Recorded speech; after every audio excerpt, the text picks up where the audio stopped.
ও কাকু কাকু, তুমি থামলা কেন? আমার অনেক লম্বা করে সাজিয়ে দাও তো।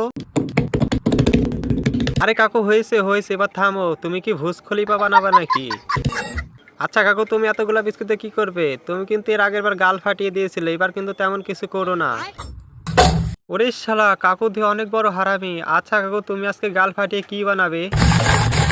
আরে বিস্কিট, তুই এত কথা বলছিস কেন? কাকু কি বানাচ্ছে তুই দেখ না। আরে কাকু, তুমি দুধ এত ঢেলে দিলে কেন? এখন তো আমি গলে যাব। ওরে শালা, কাকু তুমি এত আজে বাজে রান্না কোথায় শিখেছো? কাকু, বিস্কিট তো এমনি মিষ্টি লাগে, তুমি আবার চিনি দিলে কেন? ইয়ে বাবা, কাকু তুমি এটা কিসের হাগু দিচ্ছ আমার উপরে? কাকু, বাদামগুলো দিয়ে অনেক ভালো হয়েছে, তোমার এতে অনেক শক্তি হবে। কাকু, এখন আমার ঠুসে ঠুসে করে গিলে নাও। আর হ্যাঁ বন্ধুরা, তোমাদের বলছি, এমন মজার মজার ভিডিও পেতে লাইক সাবস্ক্রাইব করে দিও কিন্তু।